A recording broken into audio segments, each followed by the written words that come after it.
당연히 그와 반대되는 것은 차이입니다. 그래서 이제 동일성의 사이와 대결하기 위해서 차이라는 개념이 이제 그 들레즈 철학에서 중요하게 부각되는데, 동일성과 차이라고 얘기를 하면 대부분 다 차이는 동일하지 않은 거고 동일성은 다르지 않은 거니까 차이 없는 동일성이 어디 있고 동일성 없는 차이가 어디 있는가. 그래서 차이와 동일성은 언제나 짝으로 지어다닌다라고 이렇게 얘기를 합니다. 맞습니다. 그런데 정말 그런가?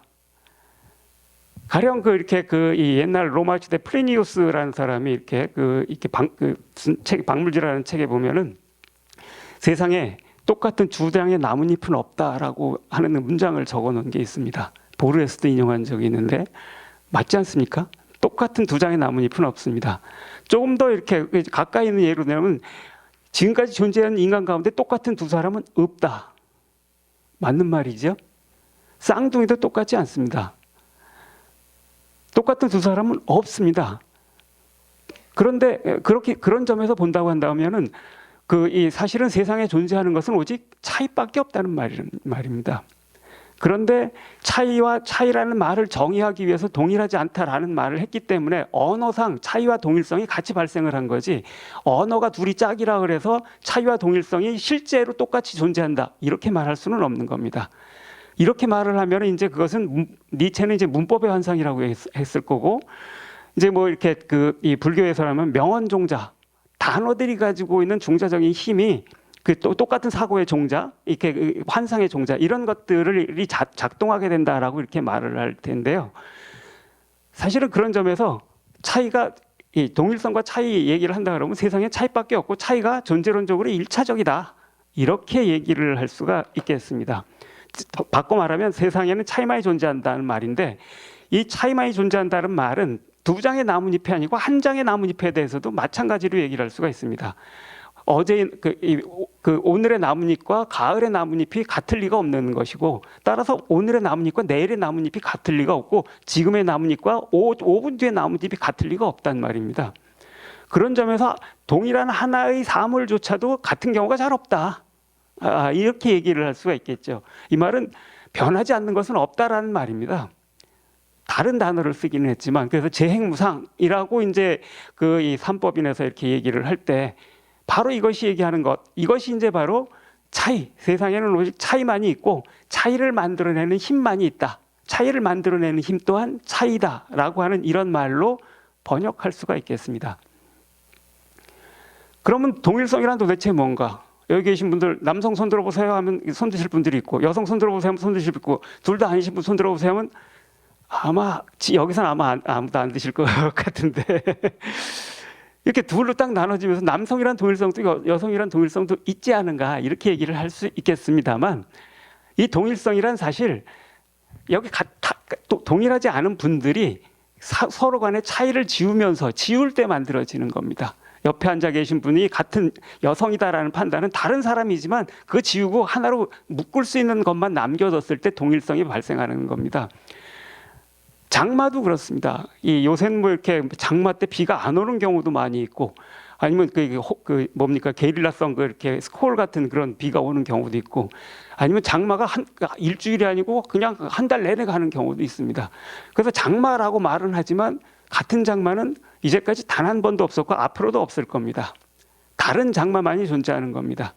그런데 그래도 우리는 여전히 장마라고 이제 부르게 되는데, 바로 이런 것이 그런 겁니다. 장마 안에 존재하는 차이들을 지우는 건데, 사실은 장마는 매년 반복되는 것입니다. 이 반복이라고 하는 것 근데 이제 반복이라고는 하지만 매년 다르게 반복되는 것이고, 사람들도 마찬가지지요. 여기 지금 오실 때랑 내일 일이 있어서 여기 오실 때 다른 분으로서 오시는 길을 반복하는 겁니다. 그런 의미에서 우리는 항상 반복을 하면서 사는데, 그 반복이란 사실은 언제나 차이의 반복일 수밖에 없습니다. 그런데 그 차이의 반복에서 차이를 지울 때 차이 없는 반복이 인위적으로 만들어지게 되고, 그 차이 없는 반복에 우리는 동일성이라는 말을 붙이게 되는 겁니다. 그렇기 때문에 모든 동일성은 사실 실제 않은 차이를 인위적으로 지어서 만들어진 허구적 동일성이라고 얘기를 할 수가 있겠습니다. 차이의 철학이라고 하는 것은 이런 동일성의 사유에 반해서 차이를 긍정하는 사유입니다. 그래서 동일성이 아닌 변화와 생성, 이것으로서 이런 것으로서 차이를 사고하려는 그런 철학이라고 얘기를 할 수가 있습니다. 사실 이 차이의 철학이라고 하는 것은 차이의 정치학이라는 것도 이제 그 뒤에 이렇게 그 유행처럼 발생했고, 이 들레즈의 책 이후에, 그리고 들레즈 책이 영향력을 갖게 되면서부터는 이제 지금은 모두 다 당연히 받아들여야 되는 것으로 됐습니다. 그래서 차이를 부정하는 사람들은 굉장히 무식하고 폭력적이고 못된 사람들이라고 이렇게 인간의 도의에 어긋난 사람들이라는 비난을 받기 쉽습니다. 근데 이렇게 차이의 철학을 얘기를 할 때도 동일성의 사유는 사라지지 않는 경우가 많습니다. 가령 가장 흔한 게 차이를, 그래, 넌 나랑 달라, 네 차이 내 인정할게, 근데 나도 너랑 다르니까 내 차이를 인정해 줘 라고 말할 때, 인정으로서 차이를 얘기를 할 때 그 말은 무슨 뜻이냐면은, 나 너랑 다르니까 참견하지 마, 내가 전봇대로 이빨을 쑤시든 말든 참견하지 마 라는 말이 실제로는 함축되어 있는 거죠. 나는 나대로 동일성을 유지하겠다, 참견하지 말라는 말입니다. 사실 이때 이 차이를 인정한다라는 말은 동일성의 사유가 뒤집어 쓴 가면 같은 겁니다. 그것도 이제 그렇게 좋은 의미에서 가면은 아니고요. 그리고 이제 다문화주의, 요새 이제 뭐 다문화 가정들 많고 뭐 이렇기도 하지만, 다문화주의는 가령 그 다문화주의는 캐나다에서 퀘벡주에서 이제 이 프랑스어를, 캐나다는 프랑스어를 쓰고 다른 주는 영어를 쓰는데, 이 퀘벡주에서 영어가 다들 영어로 다 바뀌어 가니까 그거를 저지하기 위해서 영어 사용을 공식적인 건 물론요, 간판에도 쓰는 걸 금지하려고 한 적이 있었습니다. 이때 이제 아니 이게 뭔 짓이냐라고 했을 때 이제 다문화주의가 그때 비로소 이렇게 처음 나타나게 되는데, 그때 아니 그래도 인간의 다양성을 위해서는, 인간 문화의 다양성을 위해서는 문화들이 다 보존돼야 되는 거고, 그래서 프랑스어를 중심으로 쓰는 이런 문화도 보존돼야 되기 때문에 영어 금지는 정당하다, 이런 주장을 이렇게 한 적이 있습니다. 좀 더 쉬운 예는 서구와 이슬람 간의 관계 속에서 이슬람의 문화가 보존돼야 된다라고 하는 이런 식의 나름 진보적인 문제의식을 가지고 하는 분들, 이런 얘기들도 거기에 해당이 되겠습니다. 그래서 이건 차이를, 다양성을 확장하고 차이를 보존하자라는 얘기이니까, 차이를 보존하자는 거니까 차이의 철학처럼 보입니다. 그런데 이 경우 이슬람 여성들은 어떻게 됩니까? 차도로 계속 써야 되고, 운전하면 안 되고, 대학 가면 안 됩니다. 그거는 서구화되는 거니까. 사실 그 말은 이슬람 세계 안에 있는 사람들에겐 이슬람 문화라는 이름의 동일성을 보존이라는 말로 강요하는 게 됩니다. 이렇게 됐을 때 이 사실은 차이 보존이란 말에조차도 사실은 차이의 그 동일성이라고 하는 그런 그 동일성의 그 힘, 동일성이라고 하는 것들이 작동을 하고 있는 것이라고 얘기를 할 수 있습니다. 그런 점에서 사실 동일성에서는 대단히 집요해서 차이란 이름으로 변장해서 존속하는 이런 경우들도 대단히 많습니다.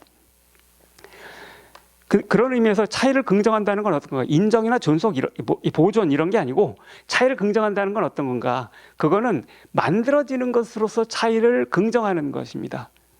그래서 가령 그 연애를 하는 경우 생각을 해보면, 누군가가 A라는 사람이 B를 사랑을 해가지고서 B를 사랑을 할 때, 자기는 사실 이렇게 그 락 음악은 시끄러워서 시끄럽다고 생각해서 아우 저걸 음악이라고 듣나라고 생각을 했는데, 자기가 좋아하는 사람이 락 음악을 열심히 좋아하고 들으면 이제 그 생각이 달라지기 시작하죠.